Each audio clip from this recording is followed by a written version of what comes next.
Interplanetary Remix, page 444.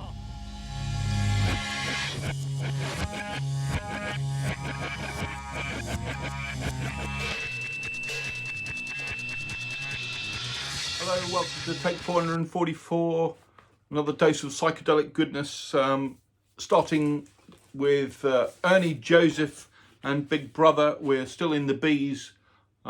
This is their album from 1970, not to be confused with Janice Joplin's backing band, Big Brother and the Holding Company. This is a different band. On All American Records, this is kind of a hard rock, psych album, acid rock, Californian band. Ernie Joseph was in a band called Giant Crab, which I have their album, which I shall be showing when I get to the G's. That'll probably be sometime in 2026 by the scale of the task ahead. But this is a good record. It's a hard psych, as I say. Obviously owing something to Cream and Blue Cheer, that sort of those sort of elements in it. This is their first album. They did 2 albums. I don't have the second one, but it's a good record. It's pretty hard to come by. People don't tend to show this much on All American Records. Next up, we have the other Big Brother. This is Janice Joplin and Big Brother. Big Brother and the Holding Company, as they should be really called. This is a UK edition on London, mainstream London. That's the label. So yeah, so it's on mainstream, but it's on London through Decca. This is a mono copy. It has the cutout here for mono and stereo, and that's the mono in a sleeve. They're very well known. I don't need to go into and tell people what they're like. Great stuff. This is yeah, just fantastic. San Francisco ballroom, great tunes and great singing and stretching out as well. And this is their next one. This is Cheap Thrills, and again, don't need to tell people about this. This is a famous record on CBS.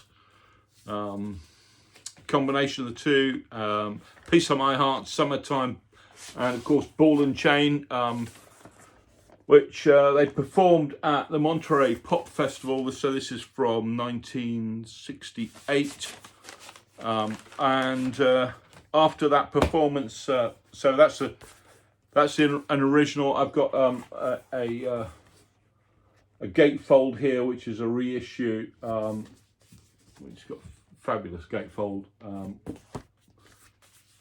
So after Monterey,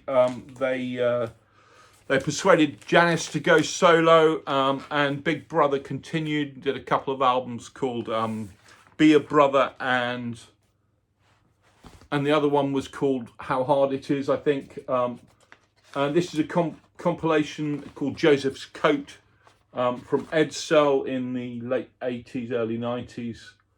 Of those 2 albums, the best parts of those 2 albums, it's pretty good. They obviously struggled without Janice, and that's very apparent on here. But it's still good San Francisco psych, but it's not a patch on the earlier stuff. Next, I've got a couple of albums by Tim Buckley. I said I wasn't sure whether to show Tim Buckley. I've got actually 3 here to show. I've got more Tim Buckley on CD, but these are the only 2 or 3 I've got on vinyl. So this is Blue Afternoon.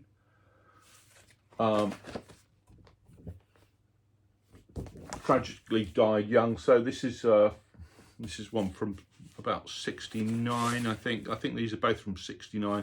It's on Straight, Frank Zappa's label. So that's Blue Afternoon, and this is a copy of Happy Sad on Elektra. with the Electra inner sleeve. Yeah, I mean, this one, he stretches out a bit more on this one. There's only 6 tracks on Happy Sad, so it's a bit more stretched out. But yeah, Tim Buckley's he's a bit of an acquired taste. I can understand why some people can't cope with his voice, but I like him. And this is the 3rd one I've got. This is on Rhino. This is the best of from the 1983. So this has got his 2 best tracks on it, in my opinion. It's got Dolphin and Songs to the Siren, which is a great track. And they're worth any album that's got those 2 on is worth picking up. Next we have an English band on John Peel's Dandelion Records. This is Beau and Creation. So this is really just one guy, and his name is C. Midgley. And this is a good record. I think this is his second album. So it's backed up by Tractor, and who are also called The Way We Live. But the main reason to get this record is the last track on side 2, which is called, if I can find it, which is called Silence Returns, which is an absolute fuzz monster of a track, and it's worth picking up just for that one. It's absolutely fantastic track. Mostly it's a folk record though, folk rock record from 1971. Creation by Beau. Next we have Burnin Red Ivanhoe. This is a Danish band. This is their first album, I believe, from 1970. So this is on Warner Brothers. So this is kind of jazzy. There's a lot of flute, some saxophone. There's some hard guitar on it too. Hard rock, hard acid guitar. But it's a bit of jazzy, bit folky. Danish band. Good stuff. Worth picking up if you can find it cheaply. I think the prices of these are going up quite a lot. Burnin Red Ivanhoe. Last up, we have an English psych classic. This is Bulldog Breed. Everybody has seen this probably on Diram Nova. This is the blue stereo copy. Another cutout here. So the stereo or mono was signalled by whether you had a red or a blue inner sleeve. This is, like I say, a stereo. That's the label Diram Nova. So this is a fantastic album. This is prog pop psychedelic goodness from 1969. Sold in minute quantities and did absolutely nothing. But it's a brilliant record. Has Peter Dunton on it, who was in Neon Pearl and Please, and went on to become, this band went on to become T2. Bulldog Breed, made in England.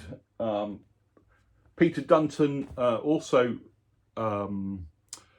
became the drummer for Sundial, who are a band from the 80s and 90s. I did show them in my first video. I shall show them when I get to S. They're a fantastic band from the present, and he joined them. But yeah, this is a wonderful record, and rightly praised, and is very well known now. Didn't used to be when I started collecting this stuff, buying this stuff in the 80s.